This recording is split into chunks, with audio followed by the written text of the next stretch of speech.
it's getting crazy. Thank you so much, Boot, for the $2 donation. Thank you so much for gifting the sub to Kill in Heaven. And Kill in Heaven, thank you so much for joining the Wardy family. Welcome. We're glad to have you. Alright, let me throw in the name of Rogue here, because he is, of course, a barcode at the moment. And we can kick this off. Perfect. Alright, guys, we start off on Odyssey. Game 1 of this best of 3.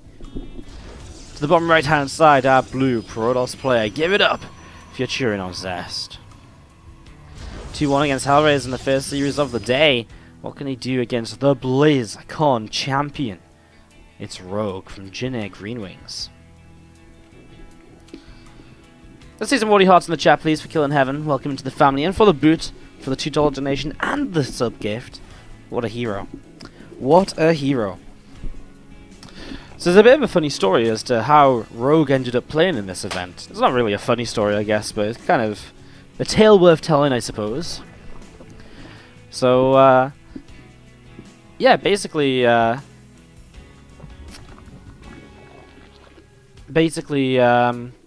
was talking to Creator and talking to him about which days he wanted to play and stuff. And it was like, yeah, you know, whatever. Like, talking and chatting and, you know, these guys, you know, he was like, yeah, this day, this day.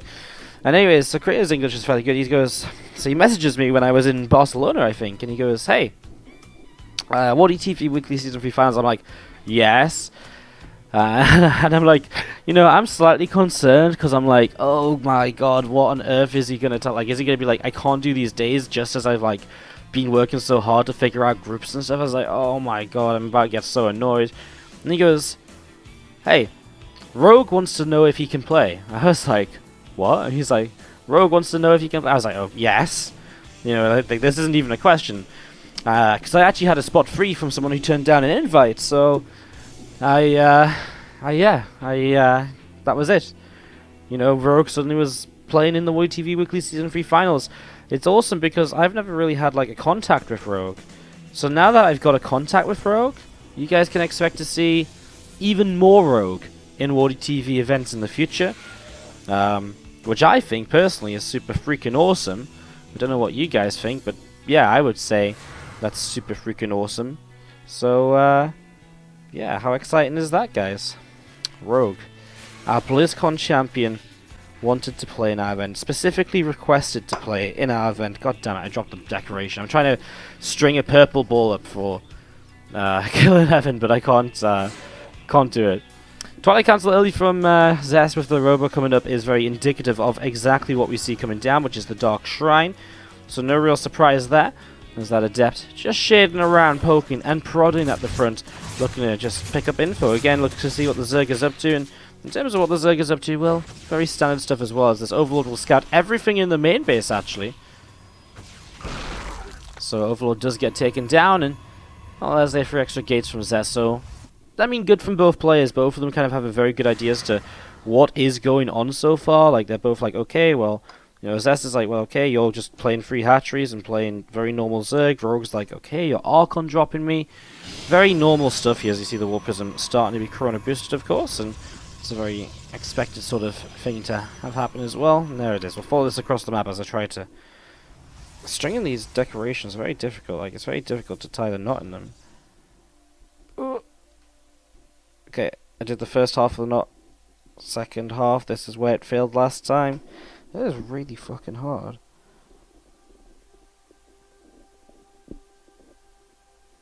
Who the fuck thought of having to string your own baubles? This is so stupid. Anyways, the DT started to warp in from the War Prism. So Zest getting ready to be aggressive here. In the next couple of moments. I'm going to be pushing forwards, and there is the DTs. Onto a currently Spore Crawler's third hatchery, so Zest is just going to kill Rogue's third hatchery. Wow, well that's a little bit anticlimactic, isn't it? Rogue is, well that's not pretty at all, obviously. Losing your third hatchery just like that is really not how this should go. It's, yeah, that's really not how this should go at all. Like, yeah, I don't even have words for that. Just no Spore Crawl on the third base? I mean, I guess he was just thinking his lair was going to be up in time for the Overseer, but clearly that was not the case, and Zest just kills the third hatch just like that. Well, that's, again, not quite what I thought this was going to be. So now two Archons come in, and they're going to keep on looking for damage. As Zest already taking the lead in this game number 1. Rogue loses an Overlord here, and it's a little bits and pieces like that, which, you know, Zest will continue to look towards to keep putting him into better positions in this game. I mean, the more damage he does with these Archons, the better it becomes for him. You know, another Overlord's another 100 minerals. It's a supply block now for Rogue as well. It all adds up, and the more damage done, the harder it is for the Zerg, who's already in like a pretty much impossible to win position. Just the more difficult it becomes for him to stay in the game. There's another Overlord going down. Zest is doing some insane damage so far. And we've seen this War Prism still moving around as extra gates coming up. Honestly, I wouldn't be surprised if Zest with the +1 charge just pushed across with kind of like an Immortal Archon Zealot Force. And just looked to end the game pretty quickly because, again, he's done really good damage as the Archons lift up once more. And we're going to be seeing the Prism still just flying around. Looking for a little bit more damage here as we're going to be seeing it coming over to the left-hand side.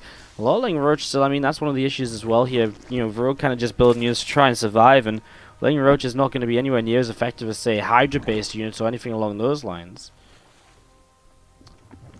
This is so weird. Like, again, I come back to that first Overlord. It scouted the Rogue, or it scouted the Dark Shrine.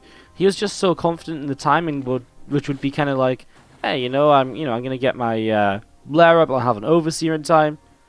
Like, it just doesn't really make any sense at all that he kind of lost out there. So, yeah, guys, I'm not really too sure either. I really don't know.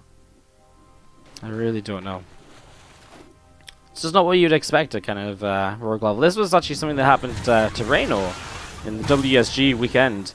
He lost to Rail in game number 2 because he just didn't build a spawn his third. He built a spawn in his main and natural, but it's not on his third base. And I was like, well, really? So, okay, so I guess here's my maybe explanation of it. I think Rogue might have seen the DT Shrine. This is maybe the best thing I can come up with. So I think he may have seen the DT Shrine and been like, oh, well, I've scouted it now. And Zest is very aware that I've scouted it. And having scouted it, it doesn't make a lot of sense for him to just run DTs in because he should know I have detection. No, he'll assume I have detection. So he'll just morph the Archons in straight away and start Archon harassing me. And then by the time he realizes there's no detection, I'll just have a lair up and a Overseer out. Turns out, Zest just ran the DTs in anyways just to check, and Rogue was maybe caught just being a little bit greedy. I mean, I think that's my best explanation of this. That kind of makes sense in terms of why would Rogue not have anything to help him see what the fuck was going on? Because it just, again, it just doesn't make complete sense, As you see a Changeling being thrown down, and just gonna see this Prism moving around a little bit, still harassing. I'd love to see when these Archons drop out just how many kills they're on again right now. As the Hydras come out as well, the Prism has to be a little bit more careful, of course, can't just fly on top of the army, as Rogue gonna go for a large counterattack here. Being very low-tech army, like mostly Roaches, like a handful of Hydras mixed in, a few Ravagers have been built as well. This is mostly Roaches here. He could actually morph in a lot more Ravagers, but then his army might just be a little bit too squishy. Going into a Lurker Den behind this as well. So Lurker Den getting thrown down already as Rogue coming down towards the south side. And, well, a couple of pylons here initially going down. Not sure why there's so many pylons out front for Zest. It's not like he can overcharge those or anything as he finds a way to try and engage. His Storm is seconds away from completion, and obviously that's a big, big part of being able to push this entire army of Rogue away. So the Storm now completed. Zest will feel a bit more comfortable. That's why he was positioning. That's why he was waiting for Rogue to kind of really reposition here. And guys, again, I'm going to say this, I say this every day lately, but on the Korean server, for some reason, we have stupid kind of lag spikes in certain games. We don't know why. I sort of feel as though it's just one of the more recent StarCraft patches is messing us up. People are getting on kind of each server individually, depending on where they're from, and it's kind of weird, and I'm getting on Korea, so if you're wondering what the lag is in the FPS, it really is just something to do with the StarCraft client, and I can't really do much about it right now. It's been like this for a couple of days. Again, there's just nothing I can try has fixed it so far, so apologies for that. As you see, the first Storm's coming down. The engagement has been, well thought out. These guys have been thinking about how they're going to engage into each other for a few moments here. Look at this flank through the south side from Zest, and, well, you really do just see the power of the army for Zest here. Just the realization that, this is not a great composition from Rogue. So many Roaches are never going to be able to trade very effectively at all, as we are going to be seeing the army of Zest continue to push through the center here right now. Roach or two taking some damage as well. I'm just going to be seeing Zest is still positioning himself, still looking to move around, still looking to see what else he can get up to. Just trying to pick up a few more units here or there. A lot more Lings on the way out, 8 more Roaches in production. That Plus 2 attack upgrade also coming on in at the moment. You can see the Warp Prism is on the way out also, going to be joining up in towards the center. He lost the Warp Prism very quickly in the last fight. It didn't really matter. It wasn't a very close fight at all, so he didn't really need to rely on extra warp-ins. And it was close to Zest base too, so you could actually warp in at one of his bases and just kind of, you know, slowly bring units into the engagement. But having the Warp Prism obviously will help in future fights, and that's obviously what Zest will be looking for, as a couple of Lings will be, well, starting to charge forwards. He actually grabs himself an Archon here already, Rogue, not bad at all. Inside Templar is currently building up energy. Firing away a little bit here as the Lurkers start to come on into play. Obviously makes Rogue's army that much more useful, that much more potentially successful. Warp Prism again goes down. Zest a little bit haphazard with that there, as we're going to see him starting to push on forwards. Lurkers finished though, and now they burrow. Zest doesn't even have detection. He does have one observer, which he's doing a very good job of keeping back. The last thing you want to do with your observer is let it fly into the hiders and get sniped. At the same time though, units across the map are killing workers. Zealots are charging around and cleaning out mineral lines at the moment, and that's going to force Rogue back. A beautiful counter-attack here by Zest, which really does just force Rogue to pull all the way back home and really change up this situation now, as we're going to see these Roaches continue to pick away at these Zealots, and looking very, very solid so far. Lurkers in the center will push those units in the middle away once again. These units of Zest just going to have to pull back down towards the south side. He's still looking great here in this game, number 1. He's more or less maxed out. He's got money in the bank, and now as Lurkers drop, I think he realizes Zest, he can just fight this because there's not that many of them and there's no support for them, so he can jump on them straight away. Rogue will type out GG. He goes up 1-0. Message attached. Just the $10. Thank you so much for the $10 donation. Appreciate the support. It helps me to stay as a full-time StarCraft 2 streamer, caster, content producer. So I really do appreciate it. And if you want a decoration, let me know in the chat what you would like. Top right-hand side, our Red Zerg player from Jin Green Wings. If you give me a moment to move his name on the overlay, it is Rogue.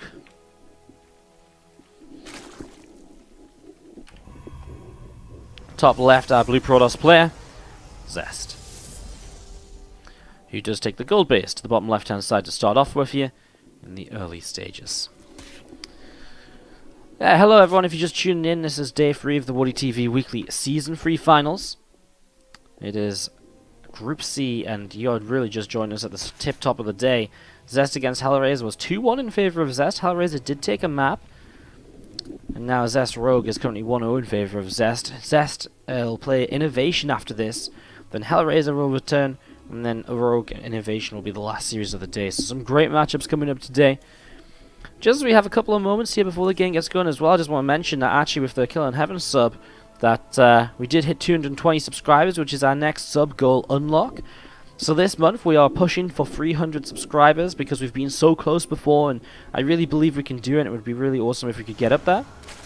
So because of that, we are pushing our sub count, and we're doing lots of giveaways and stuff like that. So 220 subs means that we're going to be doing a WCS Global Finals poster giveaway, subscriber only, and we're only 5 subs away, in fact make that 4 subs away from doing a BlizzCon 2017 t-shirt giveaway, as SV Pop of 93 comes in with the sub. Brand new, fresh, welcome to the family. Thank you for supporting, thank you for subscribing. And some more hearts in the chat for SV Popov. Very, very much. Subscribing is a great way to support the stream, but I think one of the important things I always mention is that the Woody TV weekly series and this event as well is included in that. It would not exist without you subscribers. We've been able this year, because of the sub count, to put on the Woody TV weekly series. We've run 19 weekly cups. This is our 3rd season finals. There was multiple qualifiers as part of season finals and all sorts, and it's because of you guys, the subs, that we're actually able to put on our own series of events rather than just, you know, having to cast other people's stuff all the time. So it's super awesome to be able to do it, and again, it's if you're a subscriber, well, you can say that this Zest vs Rogue series that's happening here today is partly because of you. As you see, a couple of Lings just sat over to the left-hand side. Blink is on the way up here from Zest, as the +1 attack upgrade from Zest is being chrono boosted out as well. A couple of gateways being thrown down into warp gates. Just a couple of warp gates coming on up, and again we're just going to see those couplings running around and seeing what they can get up to. And again, the build past the gold base here for Zest was pretty standard. You know, it's just been going in towards the blink, the +1. Yeah, really just setting himself up strongly into the mid game. Lots of gates on the way up. I wonder how aggressive he might get with the +1 and blink finishing.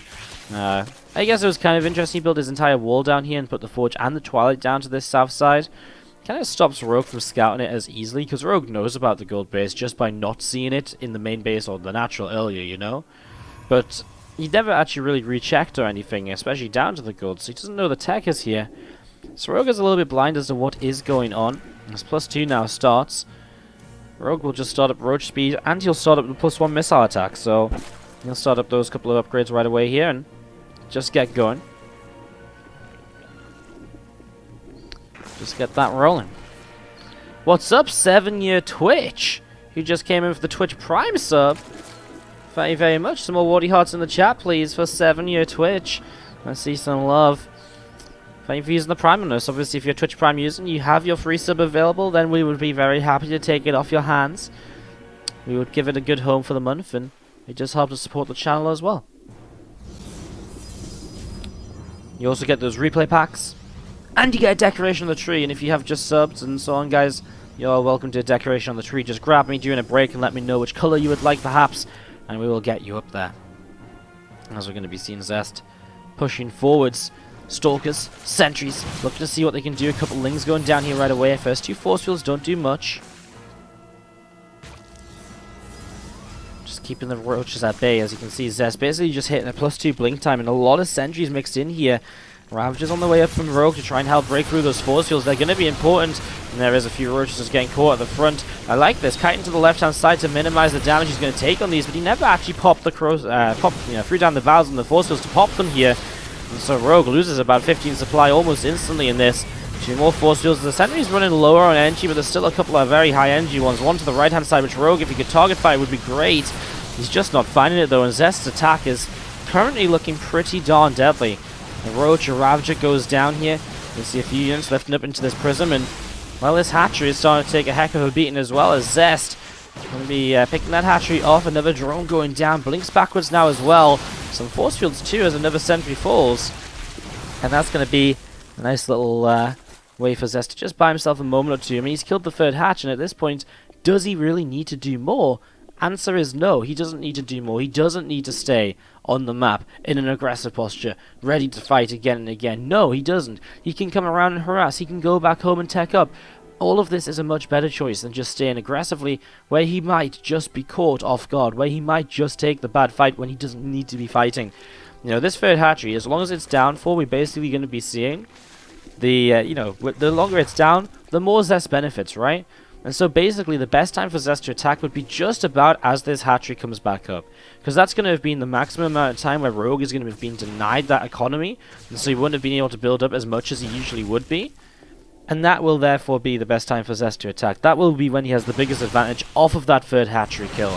Obviously, maybe there's some other time in Zest will look towards here. Like maybe he waits for the Robo Beta finish, maybe he waits for Clawsight. I mean, the fact that he will have been mining less for a significant time will still have an effect later in the game. If Zest really wanted to capitalize, that might have been the best time. But, again, it also depends on other things in the game. There's more than just the economy of Rogue to think about here, as we do see him, well, double expanding. Obviously, wants a fourth hatch around about now already, you know, but obviously was kind of kept off of that so far with the way that Zest was playing. Stalker's dropping down, picking off a few lings here down to the south. We're just going to be seeing some Stalkers coming up and taking this watchtower here as well for a moment or so. Some good micro so far from Zest. Again, really just good control, moving around and finding himself some good opportunities to get damage done. You know, these couple of Stalkers that were in the prison picked off a couple Overlords. I mean, it's just more bits and pieces which just add up in Zest's favor. Really does go a long way, as we're going to see these Hydras coming forward. They do pop off that Hallucinated Phoenix. So Hallucinated Phoenix going down as Zest preparing himself to come down this south side. Going to be coming across here and positioning to try and get something done in the next couple of moments. Here you go, Stalker's going to grab himself a kill on the creep team as we're going to see a couple more Stalkers getting picked away. Blinking backwards here so far. Nicely done, as we're going to be seeing the Roaches and Ravagers, Hydras too, split themselves up just a little bit. 7 more Stalkers start to warp in. Zest, I mean, a very similar comp to before, but now he has some Disruptors, and look at the first couple connections. They're not the greatest of Disruptor hits, but they do help to clean up just a little bit. As you can see, Zest feeling it. He blinks on forwards. He feels aggressive. He can feel the fact that he's going to win this series 2-0 maybe. I mean, who could deny it right now? He did so much damage earlier, and now he's just looking for even more. Pushing forwards, here we go. A couple of force fields dropping down. There's a big Disruptor shot. Okay, I mean, a couple of Lurkers have just come into play, but they disappear so quickly from the state of the game, and, well, Zest up in supply already, and Ravagers just being destroyed by Disruptors. The Lurkers are the one thing which might just about keep Zest away from the bases of Rogue right now, but that really is about it, as we're going to be seeing these Stalkers coming up top side.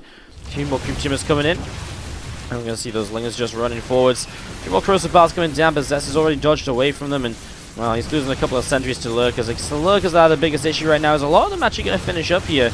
In fairness, Zest's army is really not the best to deal with Lurkers, right? I mean, you know, Stalkers and so on, they're actually pretty terrible against Lurkers, and it might just keep Rogue in this game. I didn't think about the idea of just more Lurkers coming out, maybe being the savior here, but it is indeed Zest who's just about being able to stay in the advantage. But, I mean, the Disruptors are a good way of dealing with Lurkers. They're fine. The issue is when you try and play, you know, the Stalkers, they're not going to do as much. There's no Immortals here either. A couple of these Lurkers getting low from the Disruptor shots, but not actually going down. Zest does find a couple of them now. He is building up Immortals, 2 at a time, so he is getting there. He is adding them in slowly but surely to the army. There's just 1 so far. Again, it was just because he's so Stalker heavy throughout this, looking for his opportunities, as there's 2 more Disruptor shots. Another Lurker going down once again. 2 more Disruptors again, another Lurker going down here, and Disruptor's going to get caught at the front, but a lot of Lings will go down to the Stalkers for that. Plus 2 missiles obviously doesn't really help out these Lings. They're really just being used as a bit of a buffer at the moment. Small little change is going to join the army, just be like, yeah, you made a Zealot, remember? Yeah. So this is like, god damn it, why did I make this Zealot? Well, I mean, obviously that helps a little bit. The Lings are very good at actually soaking up Disruptor shots. I think it's one thing that Lings are very good at in this scenario, because they just go down so, you know, they're in the front. They force the Disruptor to blow up earlier than it wants to before it hits those more valuable units. So they do act as a pretty decent mineral sink. As Zest grabs a little bit more damage on another Lurker here. We're talking about now just remaining 5 Lurkers. A couple more on the way. Zest just keeps on expanding though, and that's the issue. If Zest can keep on expanding, Rogue is being minimized to these 4 bases with Zest pressure. And Zest is still trading extremely well. Look at that, 7.4 to 15k resources. That is twice as efficient here, this game from Zest. I mean, that just goes a long way to show you how good this is. Look at that triple Hydra caught by the Disruptor again. This Disruptor misses, but, well, I mean, they're just still finding some bits and pieces here and there and just doing so much. Again, sorry for these couple of lag spikes, guys. The Korean server is not my friend at the moment, for whatever reason. I think it is just the latest StarCraft update. Whatever happened, just bugged things out a little bit. As you're going to be seeing a couple of Lurkers taking some hits. Look how low this 4th base is getting as well. Just soaking Disruptor shots and a few Stalker hits now and then. The Lurker out of position at the top side gets picked off. He's going to see more Disruptors. Ooh, blows up a couple of his own units there because of the Zerglings. Well, Stalker's going to blink up to the top side. Zest is sick of just playing the slow game. He wants to end this, and he has enough to end this. He pushes on through. Rogue is going to type out GG. Zest takes game number 2 of this best of 3.